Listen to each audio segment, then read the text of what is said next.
Hello everyone and welcome back to Equilinox, and as you've probably seen, we did actually end up starting a new world, so that's what you guys voted for last time.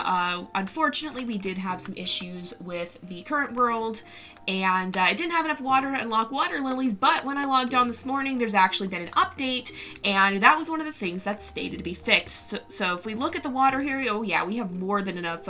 We just have to be below 10, and we have all the way down to 22, so we have plenty of space to unlock the water lilies now, so we should be good to go. That was one of the known fixes, or one of the known bugs that was fixed in this current version, and it looks like it did work, so good job, Matrix. Thanks for this. And so we're just going to jump right in. Unfortunately, we're going to be leaving the Oasis behind, but that does mean that we need a new name for this world. So let me know what you guys think. What should we call this one? Let's see. So we're back at the beginning. We want to do the grass tuft. I'm going to try to go through this a little bit more quickly because I'm going to try to spend less time tweaking things in this playthrough than I did in the previous one, because I did spend a lot of the time messing with the edibility and such not. So we can get watching grass grow. So we still will skim through our grass at sometimes here. And now we've unlocked daisies. We will still look through some of what we have and sometimes weed out the lesser specimens, but for the most part we're going to be trying to go a lot faster here. And there we go. So look at that grass spread. Alright, let's take a look. So we can now collect the reward for the flower power task. Let's do that. Now we have the oak tree. We're going to be adding that in, but I do want to do a quick skim through here and just look at some of this edibility. So we're going to remove some of the ones that have lower edibility, anything below 100, and we'll try and do this fast because you guys did say you feel like I've been taking too much time on it. So we're going to remove some of the worst ones. We'll replant some of the better ones, and by doing this, we should be able to continue. I'll remove the hundreds too. By doing this, we should be able to continue to increase the edibility. Now, what you guys are saying is that the edibility actually will make them more likely to be eaten, and so we don't want our grass to go extinct because of that, but I don't think it will. I don't think we should have a problem with that as long as we have enough of it, because it continues to reproduce at such a rate that I think that'll be better to have higher, because I believe the edibility provides more food. So we have a 104%. We're actually going to transplant this one down here, use that to start a new patch of grass. And once we've done all this, then we'll move on. I'm not going to do this too often. I'm not going to do it too much. I'm just going to kind of whip through it like that and make sure that we do keep our grass nice and trimmed, I guess. It's like mowing the lawn. It's not the most fun part of the game, but it's something that should be done from time to time. So is there any particularly good specimen? We do have another 104, so I'm going to transplant that one. But then we're going to turn this off, and we're going to keep moving. So we've now unlocked the oak tree. I'm going to go ahead and stick one of those in there. And what tasks do we have? So we need a half-grown oak tree, and that should start to unlock the sheep, I think. We're just going to plunge right in and move a lot faster this time than we did previously. Now that we can actually unlock all the tasks, we should be a lot better off. So we should have enough to unlock the sheep soon here. Okay, now we can collect for this task. And now it unlocks sheep, so we actually have enough for this. Now we want sheep and we want wheat. So I'm going to start with the wheat because that's something, well, actually, I'll start with them simultaneously because the sheep do need, they do like the wheat. But we'll put in a sheep and just let the sheep start growing. And then we'll start planting some of that because that'll also give us the means to earn more DP. And I'm going to plant some rocks down over here. And that should give us the ability to get wheat. Now I'm not going to do it with this one because that's not the greatest one. So we'll replant some of the higher level ones. We'll remove some of the lower level ones as we go through here, but I'm looking for a nice specimen, and I think this will be the one. So if we can start, nope, we don't have enough stones. Okay, we can, it's expensive to transplant. It's better to just place a new one. Now do we have enough for something like this? Can we get wheat? Nope, we need more stones still. Sometimes it does seem to have a little bit of an issue registering that. There we go, now we can get wheat. We'll start breeding that. And while we're waiting and while our sheep is growing up, we'll just go through and weed. Oh, I didn't want to transplant that. Darn it, I want to get rid of it. Just wasting the DP here. At least I'm not removing something that needs to stay. But while we're waiting for those to start to grow, we'll just kind of do this. This will be what we do when we wait for other tasks. Why are you not there? Okay. This is when we do want to transplant. We'll shove that up here. We'll remove this. Those are both good. Everything here is pretty good except for this 100, this 97 there. Everything's pretty good here except for this one. And we'll transplant this one, move it over here. There's our sheep down here. We have Harley the sheep. So what do we have to do? We need 3 satisfied sheep, so that means we need 3 sheep. How is your environment? 75%. Suitable biome and favorite biome are a little low, so we need to keep adding that grass in. We're gonna be planting more. So I think what I've found is that the biome changes the more you actually add the grass, and so when you transplant stuff, it has a different effect than just placing or than just letting it spread naturally. It'll only spread within certain areas, basically. It'll only go so far. And and we have used all of our DP now, so we have to wait for that to regenerate a little bit. But when you actually let it spread, it doesn't go as far as it will when you actually transplant it. So that's something that we want to keep in mind as we're working here. I'm removing all the 101s now. So let's see, we got wheat, that's good. Let's grab this, I'm going to place it up here. It should be happy, right? Yeah, it's happy. That's good. Let's get rid of all the 100s, and the 97 definitely. So those 100s have been placing something down. So if we stay on top of this, and just make sure we do this from time to time as we're waiting, we'll definitely have that edibility start to go up. But again, I'm not going to focus on it as much as I have in the previous videos. I'm going to use it as something to do while we wait, and not something that we spend 20 minutes focusing on. A lot of you guys were impressed that the first minute was, or the first episode was a full 20 minutes of me micromanaging grass. So we're going to get a much quicker start on this one. And if you guys haven't seen the previous episode of this, then I want to make sure it's getting grass and not the tree there. Then we did have a smaller series on it. We actually showed a lot of the other gameplay features, which was really, really cool. The only downside was that the world didn't actually have the ability to sustain all the water plants because the water wasn't deep enough in places. And so with that in mind, we did have to move on. Okay, Harley is thus far our only sheep. So Harley, you need to get a move on. We need more sheep. Perfect, perfect. So now we have another sheep. There we go. And what else do we have? So we have the wheat breeder one. So now we have enough wheat. Now why are they not? Oh, they need to eat, I think. There we go. And we also want to start working on the light blue daisies. So if we find a daisy here, we can actually see how much does it cost to put that in. I just want to see. Ooh, light blue, 700, so we don't have enough for that yet. All right. Let's look at our wheat, see how the edibility is doing. 101, 98 is going to go away, and 99 is going to go away. Again, we are going to make sure that we have the best that's reproducing. The sheep are wandering around on this hill. They seem pretty happy. How is our oak tree doing? Is this a good one? This is a good one. It's actually much larger than the original. Well, a little bit larger than the original. That one's fine. This one's fine. Everything so far is looking fine.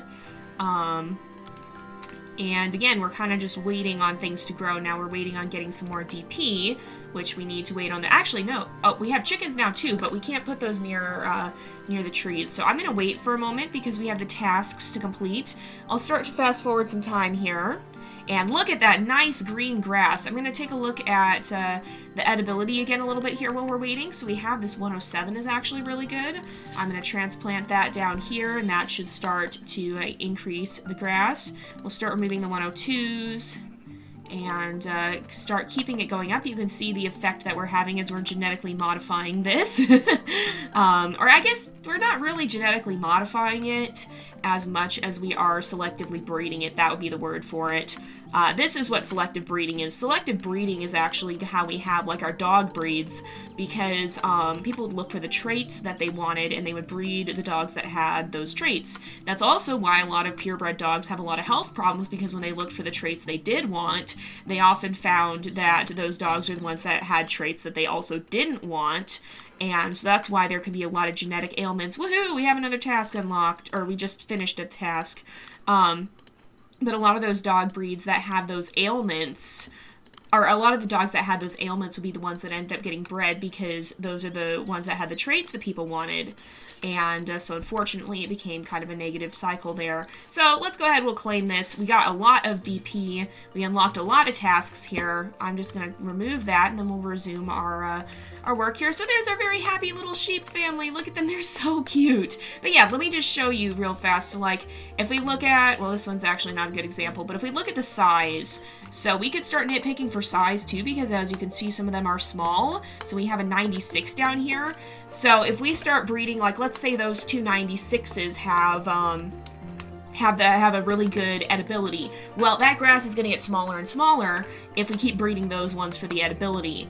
It's not going to get bigger, it's going to get smaller. And that's kind of what happened with dog breeds, in a sense, is you maybe had dogs that looked the way the owners wanted them to. I'm just looking for something to transplant, by the way, so we can continue to spread this. But like, you maybe had dogs that looked the way the people breeding them wanted to look. And okay, so people started breeding them. I'm looking at size again. Great! I'm picking the wrong thing. I want to click the edibility. This is the one I should be removing. Hopefully I didn't remove anything bad there. That was why it was so small. Let's put this here. And, let's put this here. And then, let's look at our tasks again. So I do want to get some chickens in. Let's actually grab one of these over here, and then we'll start working with the daisies. I'm just going to spread this grass around. We're going to be grabbing some of the best grass and putting it over here. There we go. We got a lot of good edibility going on. All right, let's look at our tasks again. And so we need to get a buttercup, but we also need to get light blue daisies. So that one's not the healthiest. That one's not the healthiest. That one's not the healthiest. Where's a nice young daisy? There we go. Here's one. We are going to genetically, this is more when we would genetically modify something, is we're actually inherently putting in a trait that wasn't there before. That's more what genetic modification is. But yeah, so that's kind of how a lot of purebred dogs or whatnot can have problems, is because when breeding for the traits that people did want, they also bred in a lot of traits that were pretty bad. So, let's also look at, how is the edibility on these? We'll remove this one. I'm not as worried about the daisies being super edible, but, you know, it's nice to have high edibility so that the sheep will have plenty of food. And we do want to make sure we keep spreading that grass so that we can eventually... Okay, is this a blue daisy? This is a blue daisy. We're going to transplant it over here into this nice patch of grass. Is it still happy with its environment? It is. So let's look at the edibility here. I'm going to grab some of the good ones. We'll grab this one. Transplant this over here. We've got... I'll start removing some of the 105s. We'll transplant this 107. Oh, I don't have enough for it. Never mind then. We'll just go through and nitpick while we're waiting for those blue daisies to spread. And pretty soon here, we should have... we should start to have a nice population of those, and we should get our reward for that fairly soon. So I'm going to remove the 103s, the 101s. We've got a lot of good grass here. So yeah, you can see, though, it doesn't really spread in the areas where we haven't transplanted stuff as readily. It's kind of just staying within this radius of the original plant. And so in order to actually spread it, we do need to transplant stuff. And that's something we're going to be doing more of as it spreads. So yeah, we should check on the wheat population too, make sure that's developing a good edibility. Everything's looking pretty good here, except for that one. We'll get rid of this 103. There's 105, 107, 103, 102, 99, 100. Those are definitely not ones we want to persist. Not this 96 either. There we go, we got a task complete. I'm just going to quickly look at the wheat. How many wheats do we have in this world? Is that the only one? What's going on with the wheat? Uh-oh. Please tell me it's going to reproduce. Oh, it did. Okay, good. The wheat seems to be struggling a little bit. That's not such a good thing. So let's claim this. Is this unhappy with this? Oh, it's got bad environment. Okay, quickly transplant. Put it in a place where it's going to have better environment. Please tell me it does have better environment. Okay, what is it missing? Oh my goodness, we might actually lose the wheat. Okay. It likes grasses, small plants.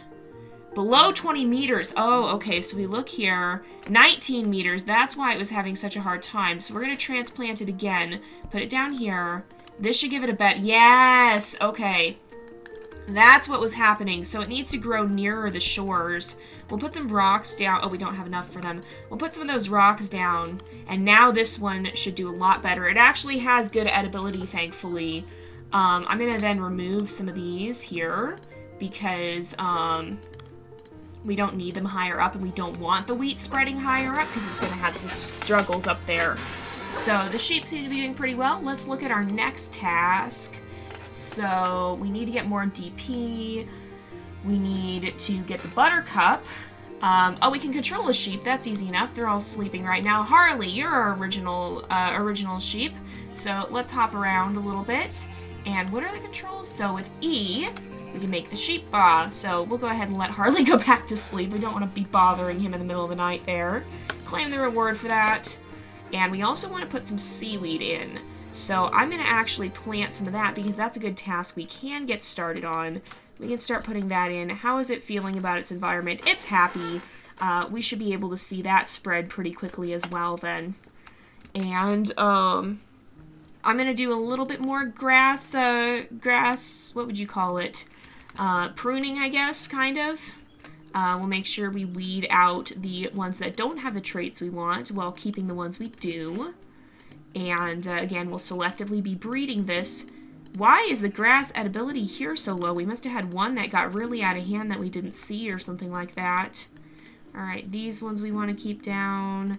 This one we want to keep down. This one we want to keep down. This one we want to keep down.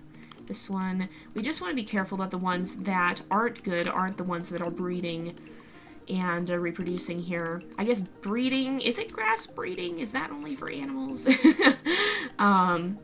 that the right word? I guess the word we want is reproducing, I guess. We want to make sure that the only ones that reproduce are the ones that have the good traits, and the ones that have the bad traits don't get to reproduce. And that's selective breeding. Now, this process does happen to a degree in nature as well, and that's where the species, or the members of a species that had traits that are less good for survival will end up reproducing less. I'm going to look for a good one to transplant over there, by the way. But the members of species that have worse traits will not reproduce as readily as the ones that have better traits that enable them to survive. Now, we're kind of doing this counterintuitively. We don't even have enough to transplant. Great. We're kind of doing this a little bit counterintuitively because we're breeding for edibility. And of course, edibility means that something's more likely to be eaten, which would be a bad trait in the real world. So we're kind of doing this a little bit counterintuitively, which is why it's selective breeding and not natural selection, as it's called. But this is a process that happens in the wild as well, and it helps ensure that populations stay healthy. For example, if something is more likely to be eaten, then those genes are going to get weeded out of the gene pool. So that's why a lot of the time, like, the wolves will prey on weaker elk, and that helps keep the elk population healthy because the elk that might be genetically weaker end up being the ones that don't get to pass on their genes. And that helps keep the population as a whole much healthier. Okay, so we've got our seaweed population in, so that is good. Now we've unlocked trout, and I think, let's just take a quick look at our seaweed and see how it's doing. We'll start working with the edibility on these guys as well. But we will be adding trout, but we'll be saving that for the next episode because it is about time to wrap up, unfortunately. So I think this is the bad one. Yep, okay. It's not bad, it's just not as good as it could be. And we can transplant that, but that's really expensive, so I'm not going to do it at this point in time. But yeah, so this is Equilinox. We've got a much better start than we had in our original world. We got some nice sheep here on the hill beneath the tree. Look at this sheep here. Do we only have two? I think we only have two. But we do have sheep. How are they with their environment? They're fairly happy, and they have their liked species, so that's good. The wheat is starting to do a little bit better, which is a good thing. I'm going to drop down another... Oh, we have the trout now, too. I'm going to drop down some more rocks for it. Is there any wheat that needs to be transplanted? So, probably this one. We can transplant down a little farther. Is it still happy? It should still be happy. Yes, okay. So, the lower down it is, the more healthy it's going to get. Which is a really, really good thing. Look at this place. It's actually flourishing. It's got very, very green grass. That's always what I like to see. Is there any grass here that we should be transplanting? Let's transplant this over here. This 109 will transplant over here. I just want to see the grass start to spread a little bit more. And in the next episode, we'll be adding in some trout so that our water has a little bit more life in it. And we can start working on those as well. You kind of do have to stay on top of the edibility because it naturally does decline, but we'll probably get into actually modifying that trait a little bit later on, and that's when we'll start to see the better edibilities kind of taking hold more. But for now, we're going to go ahead and wrap up this episode here for today. So we've got some nice sheep. Look at this little baby sheep. Oh my goodness. We've got some sheep up here on the hill. And everything seems to be going well. Next time we're going to be adding some trout and hopefully some chickens. But for now, we're going to go ahead and end off this episode here for today. So thank you guys so much for watching. I hope you've enjoyed the episode. Don't forget to like and subscribe, and I will see you guys next time. But until then, this is Jay, over and out.